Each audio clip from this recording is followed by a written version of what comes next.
Bonjour, donc Frédéric Perroux, je suis musicien de formation et je me suis orienté sur d'autres formes d'expression artistique comme la peinture par exemple.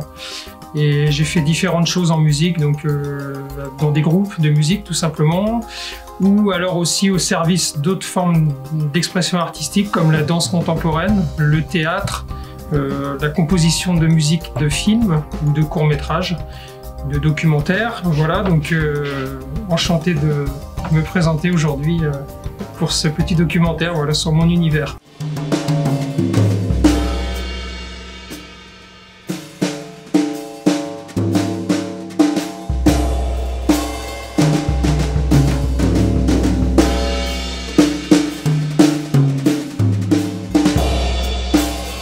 J'ai démarré la batterie à l'âge de 14 ans, voilà, donc j'ai pris des cours de batterie pendant plusieurs années avec différents professeurs. Ensuite, j'ai commencé à jouer dans des groupes, donc les groupes de rock. Après, je me suis un petit peu formé à d'autres styles de musique, comme le jazz par exemple, le blues, le funk, le rhythm and blues, enfin tout un tas de styles différents.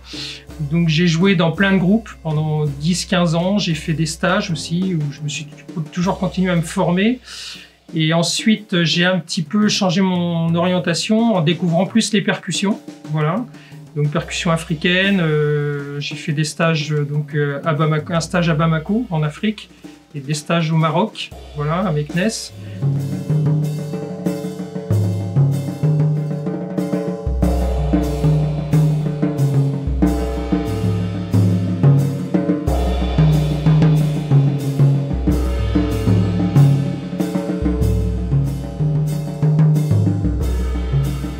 Donc la peinture m'a permis de m'exprimer différemment par rapport à la musique. Voilà, c'est-à-dire que la musique, on est beaucoup dans l'expression du rythme, etc.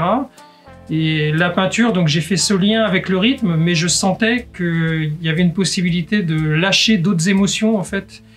Et une musique est live, alors qu'une peinture est plutôt faite dans un atelier et à mon rythme en fait. Donc c'est-à-dire que la musique, vous jouez devant du public, si vous faites une fausse note, on l'entend et on peut pas revenir en arrière.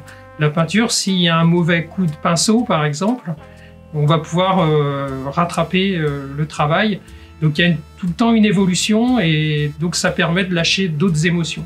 Donc pour moi c'est très important et il y a un lien qui se fait principalement avec la musique de jazz ou les musiques world. C'est vrai que j'écoute toujours de la musique quand je peins.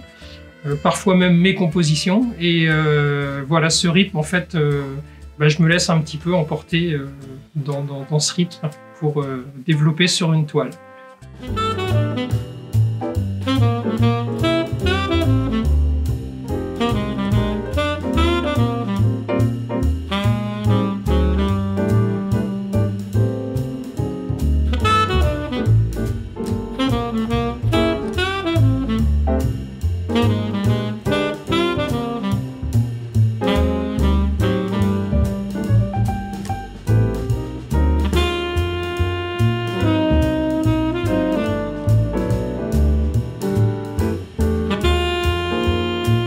Donc pour finir, je dirais que en fait, ce lien entre la musique et la peinture apporte un équilibre.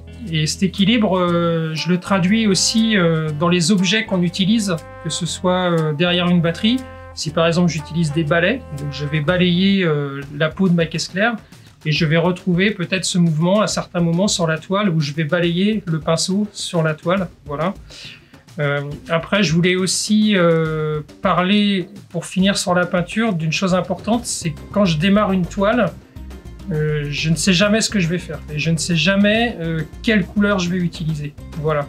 Donc c'est vrai que je ne pars pas par exemple d'une image de ma journée ou quelque chose que j'ai vu et qui m'a inspiré pour peindre, ou de partir d'un support, un objet. Par exemple, je dis tiens, je fais tel objet, j'ai envie de le peindre, de le traduire en improvisation et en abstraction sur une toile. Voilà. Donc ça c'est très important, c'est-à-dire que c'est vraiment l'instant présent qui décide les couleurs et le rythme qui va être donné, inspiré par la musique que j'écoute en peignant.